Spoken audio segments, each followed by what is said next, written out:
ஒரே ஒரு வீடியோ நேற்று பார்த்தேன். மது விலக்கு சம்பந்தமாக 2023 அவர் பேசின பேச்சும் 2024 அவர் பேசின பேச்சும் ஒரு வீடியோ பார்த்தேன். அது வேணால் உங்களுக்கு போட்டு காட்டுறேன், என் செல்ஃபோனில் இருக்குது. வீடியோ பார்த்தேன். 2023 என்ன சொல்கிறாரு, மது விலக்குங்கிறதே சாத்தியம் இல்லை, 20,000 பேர்த்துக்கு வேலை வாய்ப்பு போயிடும், மேலேருந்து கடைமடை வரைக்கும் டாஸ்மார்க்கில் பணிபுரிகிறாங்கன்னு ஒரு கருத்து சொல்லியிருக்காரு. 24 ஒரு வாக்குறுதி கொடுக்குறாரு, இது அவங்க வந்துட்டால் மதுவிலக்கு வந்துடும், கடைகள்லாம் மூடிடுவோம்னு சொல்லிட்டு. ஏதாவது நான் கூட பல முறை சொல்லியிருக்கேன், அரசு நிகழ்ச்சிகளில் தயவுசெய்து சில கோமாளிகளுடைய கேள்விகளை கேட்டு நேரத்தை வீணடிக்க வேண்டாம். ஒரே மாதிரியான பேச்சுக்களை பேசுகிறவங்கள கேட்கலாம். உங்களுக்கும் நிறைய வேலை இருக்குது, எங்களுக்கும் நிறையா வேலை இருக்குது. 10,000 பேர் இன்றைக்கி கலந்துருக்கிறாங்க.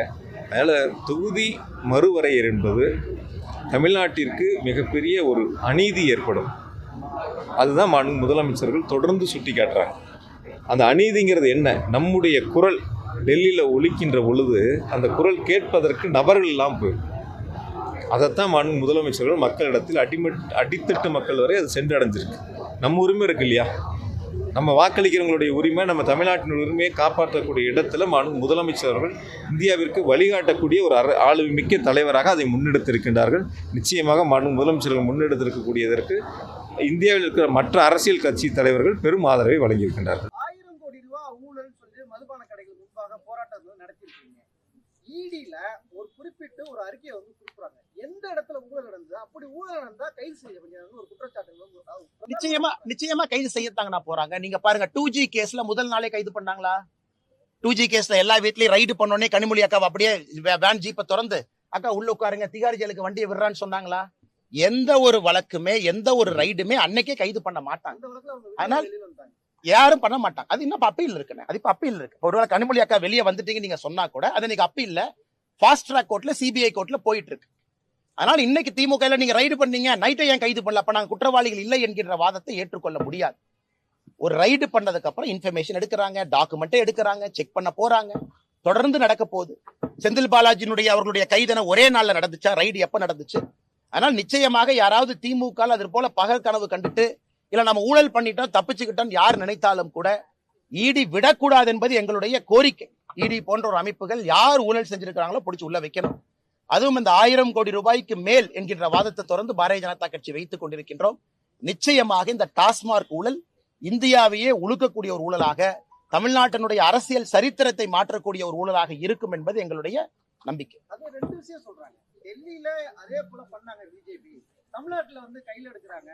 ஆனா நேரடியாக அரசு துறையில 1000 கோடி ரூபாய் ஊழல் இல்ல, ஒப்பந்தம் எடுக்கிறது மையமா வச்சு குற்றச்சாட்டை முன்வைக்கிறாங்க, அது விருதான குற்றச்சாட்டு மட்டும்தான் அப்படின்னு சொல்றாங்க. ஆனா அது திமுகவுடைய வாதம். திமுக இன்னொரு வாதமும் சொன்னாங்க. எனக்கு ஈடி நடவடிக்கை எடுத்திருப்பதெல்லாம் பாத்தீங்கன்னா எங்களுடைய காலத்துல போட்ட எந்த எஃப்ஐஆர் இல்ல, 2021 மே மாசத்துல நாங்க ஆட்சிக்கு வந்துட்டோம், எங்க ஆட்சியில போட்டது. ஈடியினுடைய அபிடவிட் கோர்ட்ல பாத்துட்டீங்கன்னா 2021 திராவிட முன்னேற்ற கழகம் ஆட்சிக்கு வந்த பிறகு போட்ட பல எஃப்ஐஆர் அதுல கோட் பண்ணிருக்காங்க. பல எஃப்ஐஆர் கோட் பண்ணிருக்காங்க 2021 ஆட்சிக்கு வந்த பிறகு. அதையே திமுக மறைத்து எங்களுக்கும் அதற்கும் தொடர்பு இல்லைங்கிறாங்க. செகண்ட், இன்னைக்கு தமிழகத்துல எல்லாரும் பேசக்கூடிய ஒரு விஷயம், 10 ரூபா 20 ரூபா ஒரு குவார்டர் பாண்டுக்கு எக்ஸ்ட்ரா வாங்குறாங்க. அப்படி இருக்கும் பொழுது நீ திமுக காரனே ஒத்துக்கிட்டு போய் எங்களுடைய போட்டோ எல்லாம் ஒட்டுறான், இங்க எம்ஆர்பி ரேட்டுக்கு தான் நாங்க விற்கிறோம்னா அதை எங்களுக்கு பெருமையாக கருதுகின்றோம். பாரதிய ஜனதா கட்சி இந்த பிரச்சனை எடுத்த பிறகு யாரு டாஸ்மார்க்கு போன சகோதரர்களுக்கு கூட எம்ஆர்பி ரேட்டு கிடைக்குதுன்னா அதற்கும் இன்னைக்கு பாரதிய ஜனதா கட்சி தான் காரணம். அது மட்டும் இல்ல, தொடர்ந்து பேசக்கூடிய எல்லா விஷயங்களுமே ஜெகத் ரட்சகன் அவங்க 2019 அக்காட் அவங்க வீட்டுல நடந்த ரைடு, நான் சொல்ல அக்காட பத்தி, அன்னைக்கு 1000 கோடி ரூபாய் என்று இன்கம் டாக்ஸ் சொன்னாங்க. அவருடைய சாராய ஆலையில வரி ஏய்ப்பு நடந்திருப்பது. அதனால் தொடர்ச்சியா நீங்க பாத்தீங்கன்னா திமுக இன்னைக்கு சொல்ல நாளைக்கு சொல்லலாம், இடியும் இங்கதான் இருக்க போது, திமுகவும் இங்கதான் இருக்க போது, நீங்கள் இங்க இருக்க போறீங்க, நான் இங்கதான் இருக்க போறேன். ஆனால் நிச்சயமாக வருகின்ற காலத்துல இந்த ஊழலுடைய பரிணாமத்தை நீங்களும் பார்க்கத்தான் போறீங்க, நானும் பார்க்கத்தான் போறேங்க. இன்னொரு விஷயம் சொல்றாங்க அவங்க, நாங்க மத்திய அரசு சொன்னதை மக்கள் தொகை கட்டுப்படுத்துவதில் நாங்க தென் மாநிலம் சிறப்பா செயல்பட்டோம், ஆனா வட மாநிலங்கள் சரியா செயல்படல, அதனால மக்கள் தொகை அழிவு பரப்பு அழிவுலையோ அவங்க மறுசீர் போனா கூடுதலான தொகுதி வருது, நாங்க மத்திய அரசு சொன்னதை ஃபாலோ பண்ணதுல எங்களுக்கு தண்டனையா இல்லைங்கன்னா மக்கள் தொகை அடிப்படையிலே வராது என்று சொல்லிய பிறகு திமுக அரசு சொல்லக்கூடிய வாதம் எங்க வருதுங்கன்னா, மக்கள் தொகை அடிப்படையில தொகுதி மறுசீரமைப்பு நடக்காது என்று சொல்லிய பிறகு திமுக சொல்லக்கூடிய காரணத்துல என்ன நியாயம் இருக்குங்கன்னா, நாம் இன்னைக்கு 1971 மக்கள் தொகை அடிப்படையில வைத்த 39 எம்பிக்களை பேசுறோம், 543. அதே விகிதாச்சார அடிப்படையில உயர்வு இருக்கும் என்று சொல்லும் பொழுது திமுக சொல்லுகின்ற அந்த காரணமே தவறு தானே. இன்னைக்கு திமுக இங்கெல்லாம் கூப்பிட்டு பேசுறாங்க. எத்தனை, குறிப்பாக மம்தா பானர்ஜி அவர்கள் இந்த கூட்டத்தை புறக்கணிச்சிருக்கிறாங்க. நான் வரமாட்டேன், எனக்கு இதை விட இன்னொரு பிரச்சனையா பேசிக் கொண்டிருக்கும் பொழுது என்னுடைய கவனம் இங்கே திசை திருப்ப விட மாட்டேன் என்று ஆம் ஆத்மி கட்சி வந்திருக்கிறாங்க. ஏன் இதே திமுக வடக்கில் இருக்கக்கூடிய இந்தியர்களை எத்தனை முறை தவறா பேசியிருக்கிறாங்க. அதையெல்லாம் வந்திருக்கக்கூடியவர்கள் கேட்டுட்டு போவாங்களா? பஞ்சாபினுடைய முதலமைச்சர் கேட்டுட்டு போகணும், ஆம் ஆத்மி கட்சியினுடைய தலைவர் கேட்டுட்டு போகணும், அவங்கள வந்திருக்கிறாங்க கேட்டுட்டு போகணும். அதனால இவர்கள் இன்னைக்கு ஒண்ணு நாளைக்கு ஒண்ணு, ஏன் நேற்று முன்தினம் கூட ஒரு அமைச்சர் பன்னிக்குட்டி போடுற மாதிரி வட இந்தியால பன்னிக்குட்டி போடுற மாதிரி போடுறாங்கிறாங்க. இதெல்லாம் ஒரு நியாயமா? இதெல்லாம் தமிழகத்தினுடைய மக்களுடைய வெளிப்பாடா இது போன்ற பேச்சுக்கள் எல்லாம்? ஆனால் வெறும் ஏமாற்று வேலை, பித்தலாட்டு வேலை மட்டும் செய்து இந்த நாடகத்தை திராவிட முன்னேற்ற கழகம் இன்று அரங்கேற்றி கொண்டிருக்கின்றார். இன்னைக்கு நடக்கக்கூடியது வெறும் நாடகம் மட்டும்தான். தொகுதி மறுசீரமைப்புல தமிழகத்திற்கு எந்த விதமான பிரச்சனையும் வரப்போறதில்லை.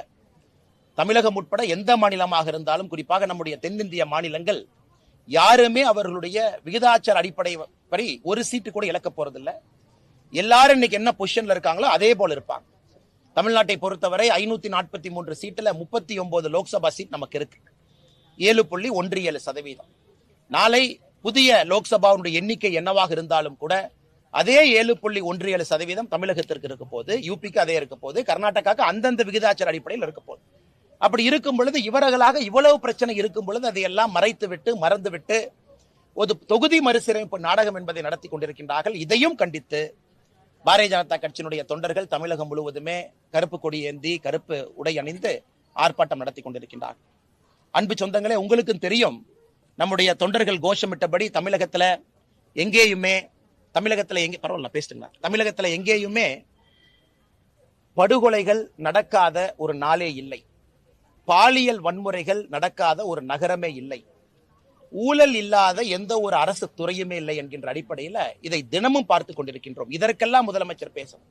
இன்னைக்கு இன்னொரு விஷயத்தை நம்முடைய முதலமைச்சருக்கு சொல்லிக்கொள்ள விரும்புகின்றேன்.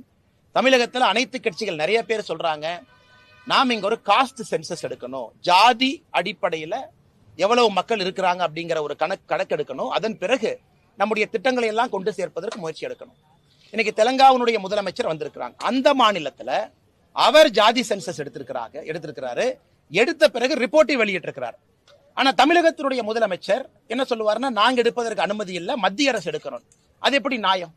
அதனால் தமிழகத்தினுடைய முதலமைச்சருடைய பல பொய்கள் இன்னைக்கு வெட்ட வெளிச்சமாகுது. தெலங்கானாவிலிருந்து வந்திருக்கக்கூடிய முதலமைச்சர் அவருடைய மாநிலத்தில் ஜாதி சென்சஸ் எடுத்திருக்கிறார். ஆனா தமிழகத்தினுடைய முதலமைச்சர் எடுக்க முடியாது, மத்திய அரசு மேல பழிய போடுறாங்க. அதையும் தெலங்கானா முதலமைச்சர்கிட்ட கத்துக்குங்க. இதுல நீங்க தொகுதி மறுசீரமைப்பு பத்தி பேசுங்க, பேசாம போங்க. ஆனா தமிழர்களுடைய உரிமையாக இருக்கக்கூடிய முல்லை பெரியாறு, செண்பகவல்லி அணை, மருத்துவ கழிவு கொட்டுதல், இதெல்லாம் கேரளாட்ட பேசுங்க. Bommasandra Hosur corridor, Chennai metro Bengaluru corridor, குறிப்பாக பந்திப்பூர் இரவு நேரத்தில் செல்லக்கூடிய வாகன போக்குவரத்து பிரச்சனை, மேகதாத்து அணைக்கு எதிர்ப்பு சொல்லி அனுப்புங்க. இன்னைக்கு வந்திருக்கும் பொழுது எதிர்ப்பு சொல்லி, ஆளுகின்ற கட்சியாக மத்தியில் இருக்கக்கூடிய பாரதிய ஜனதா கட்சி நாங்க எதிர்க்கிறோம். மோடி ஐயா தமிழகத்தினுடைய அனுமதி இல்லாம மேகதாத்து அணை கட்ட முடியாதுன்னு சொல்லியாட்டு. அப்படி இருக்கும் பொழுது தமிழகத்தினுடைய முதலமைச்சர் வாயை திறந்து தமிழகத்தினுடைய எதிர்ப்பை பதிவு செய்வதற்கு என்ன பிரச்சனை? இதையெல்லாம் முதலமைச்சர் அவர்கள் என்று செய்ய வேண்டும் என்று இந்த நேரத்தில் நாங்க வேண்டுகோள் விடுக்கிறோம். அவர் அரசியல் டிராமாக்காக இந்த மீட்டிங் இருந்தாலும் கூட ஒரு டீ பஜ்ஜி பிஸ்கட் சாப்பிட்ட பிறகு தமிழகத்தினுடைய உரிமையும் நிலைநாட்டி அந்தந்த மாநிலத்தினுடைய முதலமைச்சர்கிட்ட பேசி அனுப்புங்கன்னு நாங்க சொல்ல விரும்புறோம். அதை தாண்டி வந்திருக்கக்கூடிய பத்திரிகை நண்பர்கள் இந்த கடுமையான வெயில் நின்று கொண்டிருக்கின்றீர்கள், உங்களுக்கு நன்றியை தெரிவித்துக் கொள்வதோடு கேள்விகள் இருந்தா கேளுங்கன்னா பதில் சொல்றோம். இப்படி வர்றங்கண்ணா. வணக்கம். ரெண்டு விஷயத்தை பிரதானமா முன்வைக்கிறீங்க. ஒண்ணு கேரளாவில் இருக்கக்கூடிய அணை விவகாரம், அதே போல கர்நாடகாவில் இருக்கக்கூடிய அந்த நீர் பங்கீடு தொடர்பான விவகாரத்தை முன்வைக்கிறீங்க. இதை மத்திய அரசு செய்யறதே மத்திய அரசு தானே. அதை செய்யாம திரும்பியும் மாநில அரசுகிட்டே நம்ம அதை சொன்னா என்ன நியாயம்? ஆனா மத்திய அரசுக்கு இதுல எங்கேயுமே பொறுப்பு இல்லைங்கன்னா. மத்திய அரசை பொறுத்த வரைக்கும் 2018 காவிரி ட்ரிபியூனல் அமைத்த பிறகு சகோதரருக்கு தெரியும், மிக தெளிவாக பாராளுமன்றத்தில் நாம் சொல்லிவிட்டோம், மேகதாத்து அணை தமிழகம், புதுச்சேரி, கேரளா இந்த 3 மாநிலத்தினுடைய அனுமதி இல்லாம எங்கே நீர் உற்பத்தியாகி வருகிறதோ அந்த மாநிலம், குறிப்பாக கர்நாடகா மாநிலம், அங்கே அணை கட்டுவதற்கு அனுமதி இல்லை என்று சொல்லிய பிறகு டி.கே. சிவகுமார் அவருடைய பேச்சை இங்கே சுட்டிக்காட்ட விரும்புகின்றேன். யார் அனுமதி கொடுத்தாலும் கொடுக்காவிட்டாலும் தமிழகத்தினுடைய அனுமதி எப்பொழுதும் தேவையில்லை, அணை கட்டியே தீர்வேன் அப்படின்னு டி.கே. சிவகுமார் சொன்னார். மத்திய அரசு என்ன சொல்லுச்சு, நீ அணை கட்டணுமா எல்லா மாநிலத்தையும் கலந்து பேசு, அதுல யாராச்சும் ஒருத்தர் அப்ஜெக்ட் பண்ணா கூட அணை கட்ட முடியாது என்று தெல்ல தெளிவாக சொன்ன பிறகு டி.கே. சிவகுமார் அவர்கள் இதை அரசியல் பிரச்சனையாக இதற்கு எடுத்த பிறகு நான் சொல்வது, தமிழகத்தினுடைய முதலமைச்சர் இதை எதிர்த்து ஒரு குரல் கொடுத்தாரா? இன்னைக்கு டி.கே. சிவகுமார் சித்தராமையா அவர்களை அழைப்பதற்காக பெங்களூருக்கு இங்கிருந்து மந்திரி அனுப்புறாங்க. போன மந்திரிகள் 39 எம்பிக்கள் இருக்கிறாங்க. யாராச்சும் போய் பெங்களூருக்கு போய் சித்தராமையா அவர்களை சந்திச்சு, சிவகுமார் அவர்களை சந்திச்சு தமிழகத்தினுடைய எதிர்ப்பை பதிவு செஞ்சாங்களா? எங்கேயுமே பதிவு செய்யல. எல்லா இடத்திலும் உரிமை விட்டு கொடுத்திருக்காங்க. கேரளாவை பொறுத்தவரை செண்பகவல்லி அணை, அது உங்களுக்கு தெரியும், 1953, 73 பல காலகட்டத்தில் பிரச்சனை வந்த பொழுது கர்ம வீரர் காமராஜர் ஐயா முதல் பிரச்சனையை தீர்த்தாங்க. இரண்டாவது பிரச்சனை வந்த பொழுது புரட்சி தலைவர் டாக்டர் எம்ஜிஆர் ஐயா அவர்கள் தமிழகத்தினுடைய பணத்தை தூக்கி கேரளா கொடுத்தாங்க, ரிப்பேர் பண்ணிக்கணும். அதன் பிறகு கேரள அரசு என்ன சொன்னாங்க, நாங்க எந்த காரணத்துக்கும் விடமாட்டோம் என்று சொல்லிய பிறகு திமுக தன்னுடைய தேர்தல் வாக்குறுதியில 84வது பாயிண்ட் செண்பகவல்லி அணையை சரி பண்ணுவோம்னு சொல்லியிருக்கிறாங்க. அது சம்பந்தமா பேசினாங்களா? இப்ப சகோதரருக்கு தெரியும், ஒரு மாநிலத்தினுடைய முதலமைச்சர் இன்னொரு மாநிலத்துக்கு போனாங்கன்னா என்ன பேசினாங்கிற செய்தி குறிப்பு பத்திரிகை நண்பர்களுக்கு கொடுப்பாங்க. செண்பகவல்லி அணையை 4 முறை கேரளாவுக்கு சென்று பேசல. ஆனால் எங்களுடைய ஆதங்கம், நாங்கள் சொல்வது மத்திய அரசுடைய வாதமாவே வச்சுக்கோங்க. ஏன்னா ஆளும் கட்சியாக இருக்கக்கூடிய தமிழக பாரதிய ஜனதா கட்சி மத்தியில நாங்க சொல்றோம், இது இல்ல எதிர்ப்பு தெரிவிச்சாச்சு. அப்படி இருக்கும் பொழுது திமுக வாயை திறந்து அவர்கள் எதிர்ப்பை பதிவு செய்வதற்கு என்ன பிரச்சனைன்னு தான் நாங்க கேட்கிறோங்கண்ணா. பந்திப்பூர்ல இரவு நேர போக்குவரத்து பிரச்சனை, இது 2 மாநில அரசும் உட்கார்ந்து ஒரு முறையாவது பேசலாமே. உச்சநீதிமன்றம் தீர்ப்பு இருக்கலாம், இருவரும் உட்கார்ந்து ஒரு முறை கூட பேசலையே. பொம்மை சந்திரா டு ஹொசூர் அந்த 23 கிலோமீட்டர் மெட்ரோ லைனை போட்டீங்கன்னா ஹொசூருடைய வளர்ச்சி எப்படி இருக்குங்கண்ணா? எப்படி இருக்கும்? அதுல பெங்களூர் என்ன சொல்றாங்க, இல்ல பெங்களூருக்கு வெளியிருந்து தான் கனெக்ஷன் கொடுப்பேன், நமக்கு Bengaluru central to Hosur connect பண்ணணும் நாம கேட்கிறோம். இது சம்பந்தமா ஒரு பேச்சுவார்த்தை நடத்துனீங்களா? காஸ்ட் ஷேரிங் பத்தி நடத்துனீங்களா? எதுவுமே பேசாம தினமும் அரசியல் மட்டும் பேசிக் கொண்டிருந்தால் மாநிலத்தினுடைய வளர்ச்சியை முழுமையாக நம்முடைய முதலமைச்சர் விட்டு கொடுத்து விட்டார் என்பதுதான் எங்களுடைய கோபம் மட்டுமல்ல, ஆதங்கம். விகிதாச்சார அடிப்படையில தொகுதி மறுசீரமைப்பு செய்யப்படும் சொல்றாங்க. ஆனா ஊபி, பீகார் மற்ற மாநிலத்துல விகிதாச்சார அடிப்படையை விட கூடுதலாக தொகுதி வருது, நம்ம விகிதாச்சார அடிப்படையில குறைவான தொகுதி வருது அவங்களுடைய பாயிண்ட் ஆகிறாங்க. இல்லைங்கண்ணா, இல்ல 1972 நீங்க ஃபாலோ இல்லைங்கண்ணா. இன்னைக்கு 1971 சென்சஸ் நடந்துச்சு கடைசியா, அதாவது இந்த தொகுதி மறுசீரமைப்பை பொறுத்தவரை 71 சென்சஸை வச்சு நாம சுதந்திரத்தின் பொழுது இந்தியாவில் இருக்கக்கூடிய மொத்தமாக லோக்சபா எம்பி 469. முதல் தேர்தல் 1951-52 469 இருந்து 543 வரை நம்ம ஏத்தி இருக்கிறோம் 20 வருஷத்துல. எப்படினாங்கன்னா ஒரு 10 ஆண்டு கால சென்சஸை வச்சு, இப்ப 71 சென்சஸை வச்சு 543. இன்னைக்கு நீங்க மறுபடியும்